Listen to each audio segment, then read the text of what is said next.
Drivers, the only internet podcast about Formula One for news analysis and predictions and gossip and stories, all presented by two of the internet's least qualified hosts. I'm Jen. I'm Bob. And we just watched the Bahrain Grand Prix. So, that was amazing. First of all, it was amazing, but let's go chronologically with little bits of detail. Sure. The opening sequence. If you haven't watched it for any reason, you have to watch the opening credits. And you have to then go and look at the amazing things the internet did to George Russell. That was pretty funny. Yeah. So, I mean, definitely we don't want to spoil it for you. So we'll just put a link in the description in case you hadn't seen it. We'll put some of our favorites linked in there. But needless to say, it was hysterical. Mm-hmm. Some of them were pretty funny. Some of them were so funny. I was crying so hard that I was laughing, which is just, I do that. But yeah, it was pretty good. Yeah. Okay, so first of all, practice. What stood out to you for practice? Oh, definitely Lance Stroll. Yeah, because he was driving, right? Right. Yeah, in the day before, they were helping him out of a car. Well, that's the thing. That's what really stood out to me about the various practice sessions was, I think it was FP2 I saw an image of.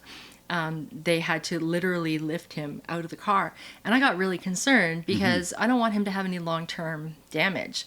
You know, of course, I'd love to see Seb come back, even though I know he wouldn't. All reports were that he was actually vacationing with his family in the Arctic Circle. Who vacations in the Arctic Circle? Yeah, but I guess they have a motorhome or something. I don't know if they rented it or if he actually owns one. I know very little about Seb's life, which is how he likes it. But they are vacationing in the Arctic Circle. So that's top of my bucket list. Not. But yeah, I mean, I was impressed, but also scared for Lance because if he had to get help lifting himself out of the car, what would happen if he had a fire? Mm-hmm. I mean, heaven forbid we ever have another Grosjean type incident. But if something like that were to happen, or even Zhu had last year. Oh yeah, when you went flying over the barriers. Right? Stuck in between. You got to be able to get yourself out. And I imagine if it's a life or death situation, your broken wrists are going to be the least of your concerns. I guess you're going to push yourself out and hurt more. But yeah, I guess he passed all the FIA safety tests that they have to go through, so he was technically good to go. He was good to go, and boy, did he ever. Mm-hmm. So let's jump quickly into qualifying. Okay. What'd you think of the cars? Yeah, I think it's going to be a huge shakeup this year. Yeah. Yeah. McLaren down at the opposite end, Aston Martin up at the top. Yeah. And Ferrari still with some reliability issues. Well, so, I mean, right away, a piece of Charles's car broke off. Yeah. What the F is that, right? What the foop is that soup? Wait, what? What the foop is that soup? Yeah, it's from Kimmy. Do you remember when Titus they use his likeness for I Gotta Go Girl? Mm-hmm. Yeah, and he's like, what the foop is that soup? You have to rewatch it. Okay. Yeah. The Unbreakable Kimmy Schmidt. I don't know if you're going to leave this in or not. It's from The Unbreakable Kimmy Schmidt. Anyway, a piece of Charles's car goes flying off right away. It's not a great start. But then I thought, okay, well, maybe there's always kind of the bad luck curse. I don't know if you folks are aware, but it seems like whoever wins the first race in Bahrain finishes second in the championship. And so people are like, oh, okay, well, maybe this is Charles's year, finally, right? No. I thought maybe he'll get the bad luck over with, right? No.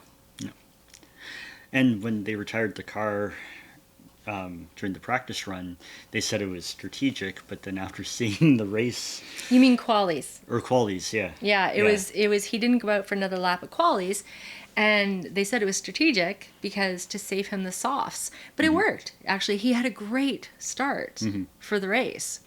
So I think that was honest. Yeah. I don't think that was them in clown mode. I think that was honest.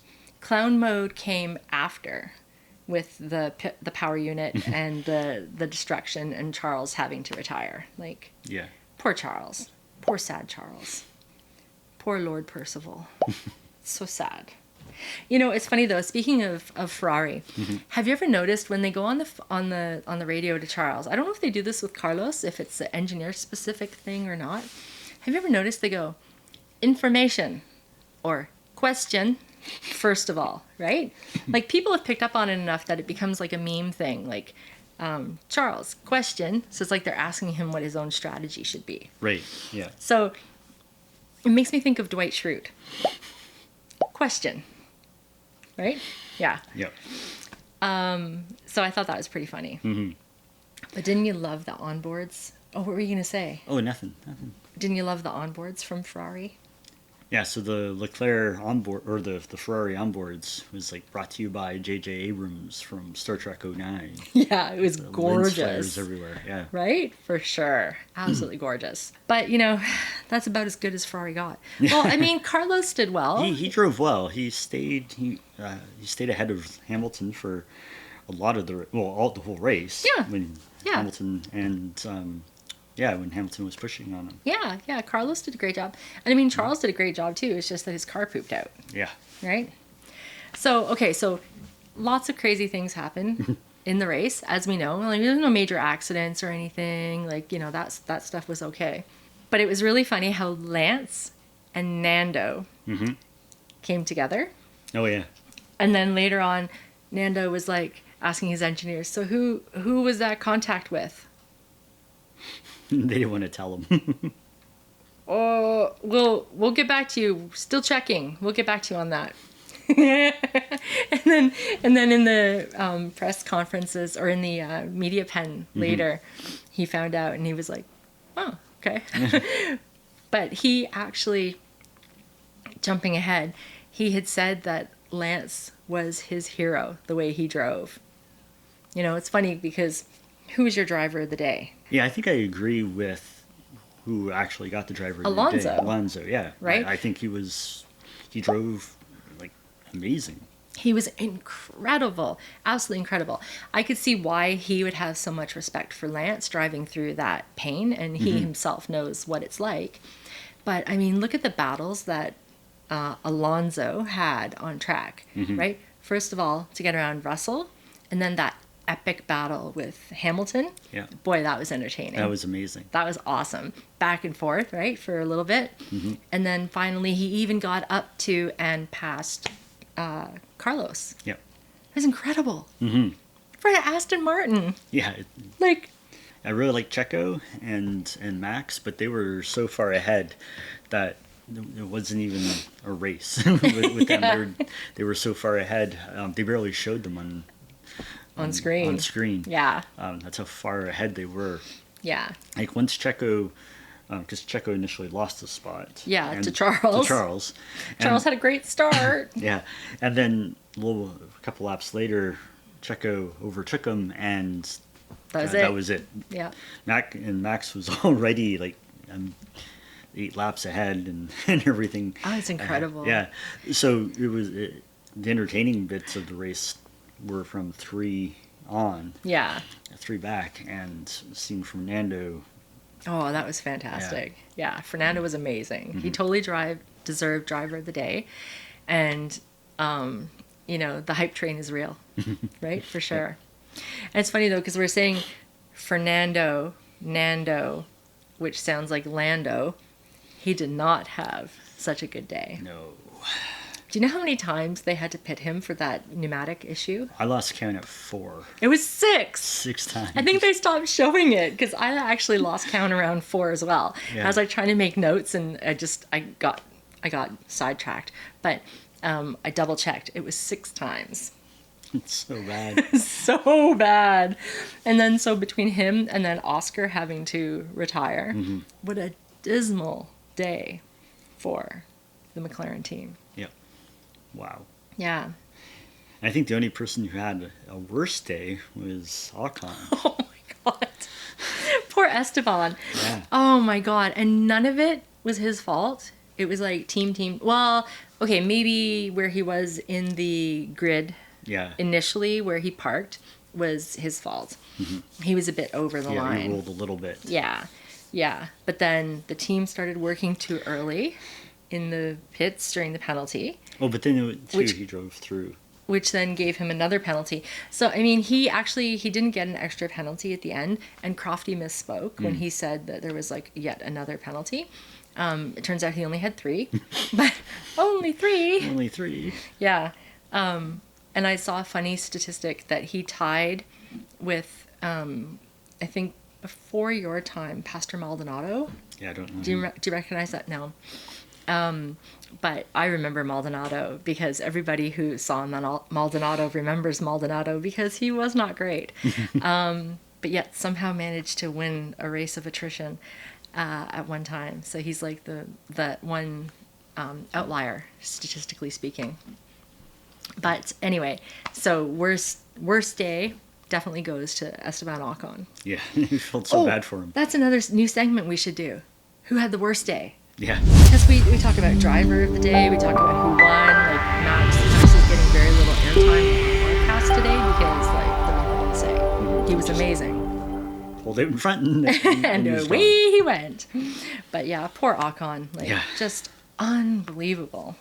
Like it was getting funny in a sad sort of way because it was just every time he went into the pits, he came out with another 5-10 second penalty, and it was come on. It was so sad. Felt bad for him. Yeah. So, I mean, he was struggling. Was Stroll struggling? Yeah, I guess he wasn't struggling. Struggling? Struggling? Struggling? Struggling? Is that a new word? It's a new word. Struggling. You heard it here first. So, I mean, overall, what else was remarkable? It was so interesting to me that they sent Zhu in to get the fastest lap. Yeah, and did it. Yeah. Yep. But why? Take it away from Checo or whoever else? Well, I was His- wondering, I was trying to remember who had it before him. Was it Pierre? I can't Because remember. Pierre had it a few times, I think, didn't he? Yeah, and Checo kept getting fastest lap Checo, and beating his again own and time. again and again. Yeah. And then Hulkenberg had it after that, I think. Hulkenberg. Maybe that's why. Because they wanted to make sure he didn't get it. Maybe, because he was... I don't remember. But was he in the points, though? Least qualified. See? Least qualified. And it's not so much about whether or not... maybe it just helps for them to still have that designation, even if they're not getting a point for it. Right, maybe. Yeah, because I thought... Hulkenberg didn't get any points, did he? Well, that's what I'm saying. You only get the point if you're Yeah. already in the point. Yeah. So whoever had the fastest lap must have been in the points. Yeah. So he just took it away from whoever that extra point. And that's probably what it's about. Yeah. Right? Just so that they didn't get Yeah. that 1 point ahead. Yeah, Yeah. running away with it. Yeah. Oh man! And then, what else is there to talk about? I couldn't believe the show. It was just gorgeous, and I would love to have the opportunity at some point in life to drive up onto a gold display, like those lights that Max drove his car up onto. And what did you say? He struggled more getting up onto the ramp. Like that was the hardest bit of driving he had to do all day. It was crazy. Wow, it was gorgeous though. Yeah. All the gold and the lights, and then of course like the fireworks. I just love that so much. They really put on a good show there. Where's the track that when they win, the car gets raised up? You know, I was Remember? wondering that. I forgot because at first I thought, oh, that's Yeah, that's what I thought was Yeah. going to happen too. That rode on it and then whoops, Don't remember. don't remember. We'll have to see. Stay Internet's tuned. least qualified hosts. See, we don't have photographic memory. For those of you who don't know, this is not our full-time job. This isn't even a job. This is just a fun hobby. So that's why we also don't have like reams and reams of stats right at the top of our heads, or we don't have anybody to help us. It's just us. So Yeah, but support us and we will. yeah, eventually, hopefully, right? Oh, we're setting up a Patreon. So folks, if you're interested and you want to see some of our wacky behind the scenes stuff, extra videos, whatnot, Definitely check us out once the Patreon goes live. It has not yet. We'll let you know. We'll let you know. Yeah. So what else? That's it, I guess. That's really it. Yeah. Other than I thought it was funny at the press conference after the race, and they asked, Checo was talking, and he said it was good to see 3 Red Bulls on the podium. Max, Checo, Alonso in an Aston Martin? Yeah, inspired by. Inspired by. There's an article in, I think, from ESPN this morning with Christian Horner saying that imitation is the Most sincere form of flattery. Yeah, absolutely. Absolutely, man. So I guess the car is very close to last year's car. But legally different from. legally different from. Yeah, right? Yeah. I mean, everybody wishes they had an Adrian Newey. Mm-hmm. So, I mean, you know, you go to him for inspiration for sure. Yep. So that was funny. That was good. Yeah. Yeah, so good luck to Aston Martin going forward. I was rooting for them like 3 years ago. Yeah. So like when they changed their name. Mm-hmm. Mm-hmm. So it's nice to see all this hard work that Lawrence Stroll has done with the team, putting it all together. All the money he's pumped into it is helping. Oh, but I was surprised, as were you, that their facility isn't even done yet. So they did all this work without even having their own facility finished. And for those of you who don't know, they're building a new state-of-the-art That's right. facility in Silverstone. Well, nearby. Nearby. Yeah. Yeah.